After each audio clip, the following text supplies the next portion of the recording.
I want to bring you some breaking news for you. Sky Sports News understands that Chris Wilder has left Sheffield United. So Chris Wilder leaving Sheffield United. That's what Sky Sports News understands. 10:37 this Friday morning. Sheffield United due to play Leicester at the weekend, and he has departed. That is what we are hearing. Let's get some immediate reaction to that. Tom, let's come to you. Sheffield United's plight this season has been well charted. Bottom of the table, 14 points. OK, what do you make of this news? I think the timing of it is very strange. One, they're virtually down, if we're being realistic. And two, without being too disrespectful, but that group of players probably shouldn't got promoted in the first place, and there would be nobody in a better situation than Chris Wilder to try and get them promoted sort of next season. So I do find it strange, and it will be quite intriguing to see what route they go down with their next permanent manager. Yeah, Rachel, let's come to you. He was the architect of the promotions, wasn't he? And dragged Sheffield United up from the lower reaches of the Football League. So why leave now, and why make this decision? Yeah, it's a strange one. I agree with Tom there. It's a bit confusing why that's happened now, but obviously something's gone on, possibly in the background, and something I'm sure we'll never really get to hear the full story. But in the position that they're in, you would have thought if they were going to make a change, it would have been made months before. I thought they'd accepted, where they are, and if you have to be realistic, they're going to go down. But I think they accepted that, and that he was the man to bring them back up, or at least start the real rebuild. Obviously, something's changed in the background. The plan has changed for them, and it will be interesting to see who they bring in and what changes they can make there, and what effect it has on the players. Yep, they're still in the FA Cup, of course. Got to play Chelsea in the next round. But if we look at the bottom half of the table, it doesn't make good reading for Sheffield United and their supporters. There they are, 14th, 12 points off safety. But actually, with that goal difference, it's the equivalent of 13 or more, 20th in the table. What did I say? 20th in the table, bottom of the table, with 14 points.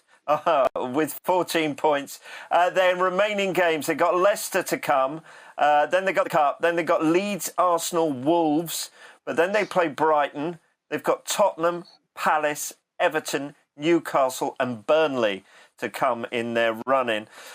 Tom, it was interesting to hear Chris Wilder speaking recently. He was talking about perhaps going down. And he said the plan is to play out the remaining games of this season, and then to get everything right for the start of next campaign. Effectively, what he was saying. And then he said, if we stick to that plan, is your idea perhaps, or you're reading into this, that maybe there was a disagreement on the best way forward for Sheffield United to go? Yeah, I think there has to have been.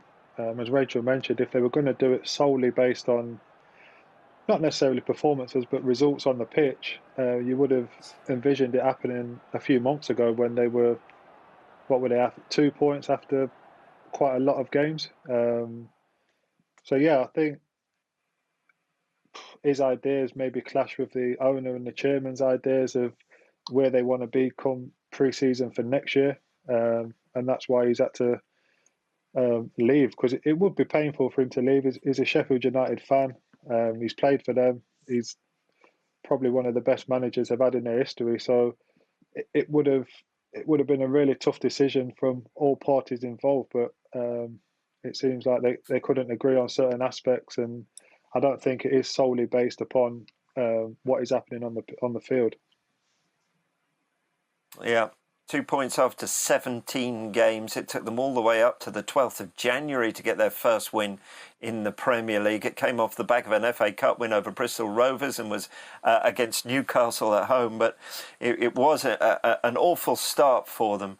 Rachel, after what happened last season, why do you think we saw such a drop from Sheffield United after the heady heights of last campaign?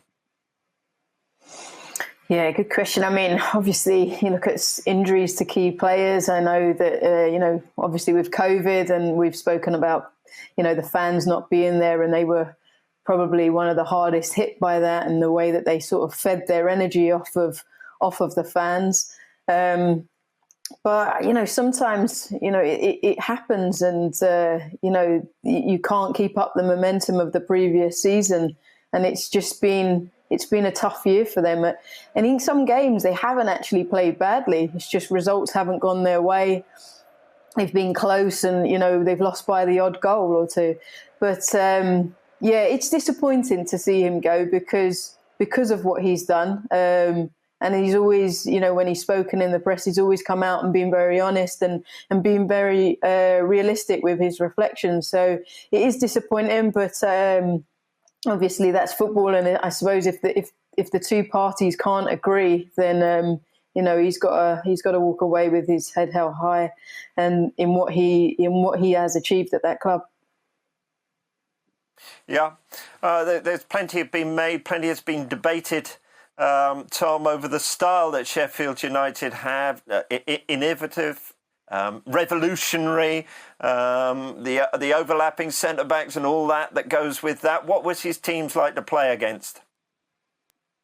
Exactly that. Very, very difficult, very almost strange to play against in terms of playing the three centre-backs, but majority of teams, that back three will split quite wide in the shape of a back four type of thing. But with them, it was the two wide centre backs would happily be overlapping the wing backs, which is quite unusual.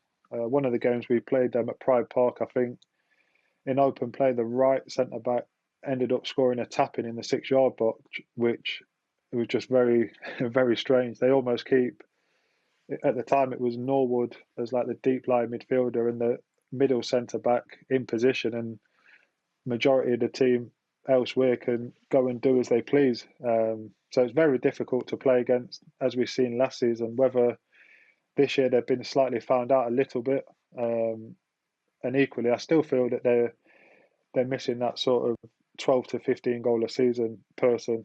Teams like Sheffield United need someone that's going to be really clinical up there and can't rely on them creating sort of half a dozen chances before you put one away. It's got to be 2 or 3 chances and finding the back of the net. So I think that might be where they've come unstuck a little bit this year.